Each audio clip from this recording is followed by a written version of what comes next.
ಎಲ್ಲರಿಗೂ ನಮಸ್ಕಾರ. ಸಬಿ ರುಚಿಗೆ ಸ್ವಾಗತ. ನಾನಿವತ್ತು ಖರ್ಜೂರ ಒಬ್ಬಟ್ಟು ಮಾಡ್ತಾ ಇದ್ದೀನಿ. ತುಂಬಾ ಚೆನ್ನಾಗಿರುತ್ತೆ. ಈ ಒಂದು ಒಬ್ಬಟ್ಟಿಗೆ ನಾವು ಬೆಲ್ಲವನ್ನಾಗಲಿ ಸಕ್ಕರೆಯನ್ನಾಗಲಿ ಉಪಯೋಗಿಸ್ಕೊಳ್ಳೋದೆ ಸೂಪರಾಗಿ ಹೆಲ್ದಿಯಾಗಿರುವಂಥ ಒಬ್ಬಟ್ಟನ್ನು ಮಾಡೋಣ.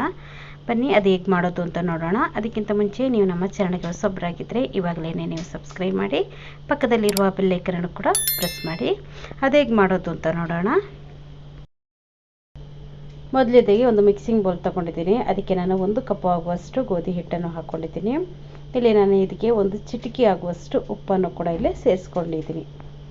ಇವಾಗ ಇದನ್ನು ಚೆನ್ನಾಗಿ ಮಿಕ್ಸ್ ಮಾಡ್ಕೊಳ್ಳೋಣ. ನೀವು ಇಲ್ಲಿ ಗೋಧಿ ಹಿಟ್ಟಿನ ಬದಲು ನೀವು ಮೈದಾವನ್ನಾದರೂ ಸೇರಿಸ್ಕೋಬೋದು. ನಾನಿಲ್ಲಿ ಗೋಧಿ ಹಿಟ್ಟನ್ನು ಹಾಕ್ಕೊಂಡು ಕಲಿಸ್ಕೊಳ್ತಾ ಇದ್ದೀನಿ. ಇದಕ್ಕೆ ಸ್ವಲ್ಪನೇ ನೀರನ್ನು ಹಾಕ್ಕೊಂಡು ನಾವು ಇದನ್ನು ಚೆನ್ನಾಗಿ ನಾದ್ಕೋಬೇಕು ಸಾಫ್ಟಾಗಿ. ನೋಡಿ, ಇಲ್ಲಿ ಈ ಥರ ನಾನು ನಾದಿ ಇಟ್ಕೊಂಡಿದ್ದೀನಿ. ಇವಾಗ ಈ ಸಮಯದಲ್ಲಿ ನಾನು ಇದಕ್ಕೆ 2 ಟೇಬಲ್ ಸ್ಪೂನ್ ಆಗುವಷ್ಟು ಎಣ್ಣೆಯನ್ನು ಹಾಕ್ಕೊಂಡಿದ್ದೀನಿ. ಎಣ್ಣೆ ಇಲ್ಲಿ ಸ್ವಲ್ಪ ಜಾಸ್ತಿನೇ ನೀವು ಹಾಕ್ಕೊಂಡು ಚೆನ್ನಾಗಿ ಇದನ್ನು ನಾದ್ಕೊಂಡು ಇಟ್ಕೋಬೇಕು. ಎಣ್ಣೆ ನೀವಲ್ಲಿ ಜಾಸ್ತಿ ಹಾಕಿದ್ರೆ ನಮಗೆ ಒಬ್ಬಟ್ಟು ಕೂಡ ಸಾಫ್ಟಾಗಿ ಬರುತ್ತೆ. ನೋಡಿ, ನಾನಿಲ್ಲಿ ಚೆನ್ನಾಗಿ ಇದನ್ನು ನಾದಿ ಇಟ್ಕೊಂಡಿದ್ದೀನಿ. ಇವಾಗ ಇದನ್ನು ಮುಚ್ಚಳ ಮುಚ್ಚಿ ಒಂದು ಅರ್ಧ ಗಂಟೆ ನಾವು ಇದನ್ನು ಚೆನ್ನಾಗಿ ಊರ್ಲಿಕ್ಕೆ ಬಿಡಬೇಕು. ಮುಚ್ಚಳ ಮುಚ್ಚಿ ಇಟ್ಬಿಡೋಣ.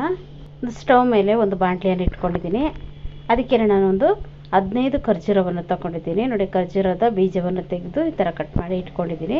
ಇವಾಗ ಇದನ್ನು ಈ ಬಾಣಲೆಗೆ ಹಾಕ್ಕೊಳ್ಳೋಣ. ಹಾಕ್ಕೊಂಡು ಇದಕ್ಕೆ ನಾನು ಒಂದು ಅರ್ಧ ಕಪ್ ಆಗುವಷ್ಟು ನೀರನ್ನು ಹಾಕ್ಕೊಂಡಿದ್ದೀನಿ. ಖರ್ಜೂರ ನೀವು ತಗೊಳ್ಬೇಕಾದ್ರೆ ಸಾಫ್ಟ್ ಆಗಿರುವಂಥ ಖರ್ಜೂರವನ್ನೇ ನೋಡಿ ನೀವು ತಗೋಬೇಕು. ಮೆತ್ತಗಿರುವಂಥ ಖರ್ಜೂರವನ್ನು ಹಾಕ್ಕೊಂಡು ಇದನ್ನು ಒಂದು 5 ನಿಮಿಷ ಚೆನ್ನಾಗಿ ಬೇಯಿಸ್ಕೋಬೇಕು. ಮುಚ್ಚಳ ಮುಚ್ಚಿ ಇದನ್ನು ಬೇಯಿಸ್ಕೊಳ್ಳೋಣ. ಮಧ್ಯದಲ್ಲಿ ನೀವು ಇದನ್ನು ತಿರುಗಿಸ್ತಾ ಇರಬೇಕು. ನೋಡಿ, ಇಲ್ಲಿ ಇದು ಒಂದು 3 ನಿಮಿಷ ಆದಮೇಲೆ ನಾನು ತೆಗೆದು ನೋಡ್ತಾ ಇರೋದು. ನೋಡಿ, ಈ ಥರ ಸಾಫ್ಟ್ ಆಗಿದೆ. ನೋಡಿ, ಒಮ್ಮೆ ಮಿಕ್ಸ್ ಮಾಡ್ಕೊಳ್ಳಿ. ಚೆನ್ನಾಗಿ ಮಿಕ್ಸ್ ಮಾಡಿಕೊಂಡು ಇನ್ನೊಂದು ಸಲಿನೂ ಅಷ್ಟೇ ಇದನ್ನು ನಾವು ಮುಚ್ಚಳ ಮುಚ್ಚಿ ಚೆನ್ನಾಗಿ ಸಾಫ್ಟ್ ಆಗೋವರೆಗೂ ಬೇಯಿಸ್ಕೋಬೇಕು. ತುಂಬ ಹೊತ್ತೇನಾಗಲ್ಲ, ಒಂದು 5 ನಿಮಿಷದಲ್ಲೆಲ್ಲ ಈ ಒಂದು ಖರ್ಜೂರ ಚೆನ್ನಾಗಿ ಬೆಂದ್ಬಿಡುತ್ತೆ. ಅಷ್ಟರಲ್ಲಿ ನಾನು ಅಲ್ಲೊಂದು ಮಿಕ್ಸಿ ಜಾರ್ ತಗೊಂಡಿದ್ದೀನಿ. ಅದಕ್ಕೆ ನಾನೊಂದು ಅರ್ಧ ಕಪ್ ಆಗುವಷ್ಟು ಹಸಿ ತೆಂಗಿನ ತುರಿಯನ್ನು ಹಾಕ್ಕೊಳ್ತಾ ಇದ್ದೀನಿ. ಹಾಕ್ಕೊಂಡು ಇದರ ತರಿಯಾಗಿ ಗ್ರೈಂಡ್ ಮಾಡ್ಕೊಳ್ಳೋಣ.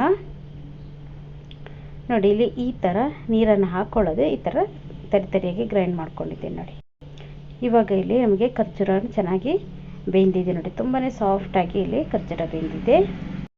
ಈ ಥರ ಚೆನ್ನಾಗಿ ಬೆಂದಿರಬೇಕು. ಬೆಂದಿರುವಂಥ ಖರ್ಜೂರವನ್ನು ನೀವು ಈ ಥರ ತಿರುಗಿಸ್ತಾ ಇರಬೇಕಾದ್ರೆ ಅದು ತುಂಬಾ ಸಾಫ್ಟಾಗಿ ಆಗಿಬಿಡುತ್ತೆ. ನೋಡಿ, ಈ ಥರ ಚೆನ್ನಾಗಿ ಮಿಕ್ಸ್ ಮಾಡ್ಕೋಬೇಕು. ಇವಾಗ ಇಲ್ಲಿ ಖರ್ಜೂರ ಬೆಂದಿದೆ ಅಲ್ವಾ, ನಾವು ಇವಾಗ ಗ್ರೈಂಡ್ ಮಾಡಿ ಇಟ್ಕೊಂಡಿರುವಂಥ ಈ ತೆಂಗಿನ ತುರಿಯನ್ನು ಇದಕ್ಕೆ ಹಾಕ್ಕೊಳ್ಳೋಣ.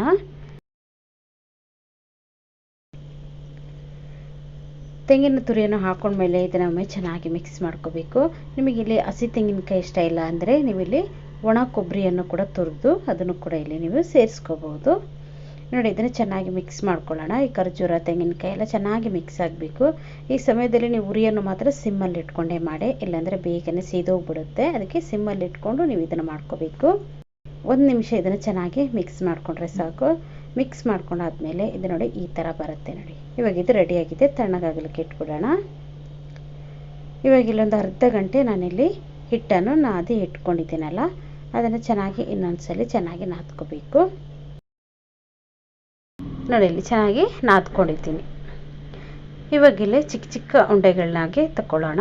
ನೋಡಿ, ಈ ಥರ ಈ ಒಂದು ಸೈಜಲ್ಲಿ ನಾನು ತಗೊಳ್ತಾ ಇದ್ದೀನಿ. ತುಂಬ ದೊಡ್ಡದು ಅಲ್ಲ, ತುಂಬ ಚಿಕ್ಕದು ಅಲ್ಲ, ಒಂದು ಮೀಡಿಯಮ್ ಆಗಿ ನಾನು ಎಲ್ಲವನ್ನು ಒಂದೇ ಸೈಜಲ್ಲಿ ಉಂಡೆ ಮಾಡಿ ಇಟ್ಕೊಳ್ತಾ ಇದ್ದೀನಿ. ನೋಡಿ, ಇಲ್ಲಿ ನಾನು ರೆಡಿ ಮಾಡಿ ಇಟ್ಕೊಂಡಿದ್ದೀನಿ. ಈ ಥರ ಒಂದೇ ಸೈಜಲ್ಲಿ ಮಾಡಿ ಇಟ್ಕೊಳ್ಳಿ. ಇವಾಗ ನಾನು ಇಲ್ಲೊಂದು ಫಾಯಿಲ್ ಪೇಪರನ್ನು ತಗೊಂಡಿದ್ದೀನಿ. ಇವಾಗ ಹೂರಣ ಕೂಡ ಇಲ್ಲಿ ತಣ್ಣಗಾಗಿ ರೆಡಿಯಾಗಿದೆ. ನೋಡಿ, ಎಣ್ಣೆ ಕೂಡ ತಗೊಂಡಿದ್ದೀನಿ. ಇವಾಗ ನಾನು ತಗೊಂಡಿರುವಂಥ ಈ ಫಾಯಿಲ್ ಪೇಪರ್ ಇದೆ ನೋಡಿ, ಅದರ ಮೇಲ್ಗಡೆ ಒಂದು ಸ್ವಲ್ಪ ಎಣ್ಣೆಯನ್ನು ಈ ಥರ ನಾವು ನೀಟಾಗಿ ಸವರ್ಕೋಬೇಕು. ಇಲ್ಲಿ ನಿಮಗೆ ಫಾಯಿಲ್ ಪೇಪರ್ ಇಲ್ಲ ಅಂದರೆ ನೀವು ಬಾಳೆ ಎಲೆಯಲ್ಲೂ ಕೂಡ ಇದನ್ನು ಮಾಡ್ಕೋಬಹುದು. ನೋಡಿ, ಈ ಥರ ಒಂದು ಸ್ವಲ್ಪ ಈ ಥರ ಹರಡಿಸ್ಕೊಂಡ್ಮೇಲೆ ಸ್ವಲ್ಪ ಎಣ್ಣೆಯನ್ನು ಜಾಸ್ತಿನೇ ನೀವು ಹಾಕ್ಕೊಂಡು ಈ ಥರ ಲಟ್ಟಿಸ್ಕೊಳ್ಳಿ. ಆವಾಗ ಈಸಿ ಆಗುತ್ತೆ. ಒಂದು ಸ್ವಲ್ಪ ನೋಡಿ 1 ಸ್ಪೂನ್ ಆಗುವಷ್ಟು ಉಂಡೆಯನ್ನು ತಗೊಂಡು ಅದನ್ನು ಚೆನ್ನಾಗಿ ಈ ಥರ ರೌಂಡ್ ಮಾಡ್ಕೊಳ್ತಾ ಇದ್ದೀನಿ. ಖರ್ಜೂರದ ಹೂರಣವನ್ನು ರೆಡಿ ಮಾಡ್ಕೊಂಡಿದ್ದೆಲ್ಲ ಅದನ್ನು ನೋಡಿ ಅದರ ಒಳಗಡೆ ಈ ಥರ ಇಟ್ಕೊಂಡು ನೀವು ಇದನ್ನು ಚೆನ್ನಾಗಿ ಈ ಥರ ಮಾಡ್ಕೋಬೇಕು. ಎಕ್ಸ್ಟ್ರಾ ಇದ್ದರೆ ನೀವು ಎಕ್ಸ್ಟ್ರಾ ತಗೋಬಹುದು, ಇಲ್ಲಾಂದರೆ ನೀವು ಅಲ್ಲೇ ನೀವು ಮಾಡ್ಕೊಳ್ಳೋಂಗಿದ್ರೆ ಈ ಥರನೂ ಕೂಡ ಮಾಡ್ಕೋಬಹುದು. ನೋಡಿ ಈ ಥರ ಮಾಡ್ಕೊಂಡ್ರೆ ಮೇಲ್ಗಡೆ ನಾನಿಲ್ಲಿ ಎಣ್ಣೆಯನ್ನು ಹಾಕ್ಕೊಳ್ತಾ ಇದ್ದೀನಿ. ಸ್ವಲ್ಪ ಎಣ್ಣೆ ಜಾಸ್ತಿನೇ ಹಾಕ್ಕೊಳ್ಳಿ. ಎಣ್ಣೆಯನ್ನು ಹಾಕ್ಕೊಂಡು ಕೈಯಲ್ಲೇ ಈ ಥರ ಒಂದೇ ಸೈಜಲ್ಲಿ ನೀವು ಇದನ್ನು ಈ ಥರ ತಟ್ಕೋಬೇಕು. ನೋಡಿ ಈ ಥರ ಮಾಡಿಕೊಡಿ. ಕೈಯಲ್ಲಿ ಕೂಡ ನೀವು ಮಾಡ್ಕೋಬೋದು ಈಸಿಯಾಗಿ. ನೋಡಿ ಈ ಥರ ರೌಂಡಿಗೆ ಮಾಡಿ ಇಟ್ಕೊಂಡಿದ್ದೀನಿ ನೋಡಿ. ಇವಾಗ ಈ ಒಬ್ಬಟ್ಟನ್ನು ಸುಟ್ಕೊಳ್ಳೋಣ. ತವ ಕೂಡ ಇಲ್ಲಿ ಬಿಸಿಗೆ ಇಟ್ಟಿದ್ದೀನಿ. ತವನು ಕೂಡ ಇಲ್ಲಿ ಚೆನ್ನಾಗಿ ಬಿಸಿಯಾಗಿದೆ ನೋಡಿ. ಇವಾಗ ಫಾಯಿಲ್ ಪೇಪರ್ ಸಮೇತ ನಾವು ಇದನ್ನು ಹಾಕ್ಕೊಳ್ಳೋಣ. ಇವಾಗ ಈ ಥರ ಹಾಕ್ಕೊಂಡ್ರೆ ಈ ಥರನೂ ನಿಮಗೆ ಈಸಿಯಾಗಿ ತೆಗಿಲಿಕ್ಕೆ ಕೂಡ ಈಸಿಯಾಗಿ ಆಗುತ್ತೆ. ಮೊದಲನೇ ಸಲ ನೀವು ಒಬ್ಬಟ್ಟು ಮಾಡೋರಾದರೆ ಈ ಥರ ಮಾಡ್ಕೊಳ್ಳಿ, ಆವಾಗ ನಿಮಗೆ ಕಷ್ಟನೇ ಆಗಲ್ಲ.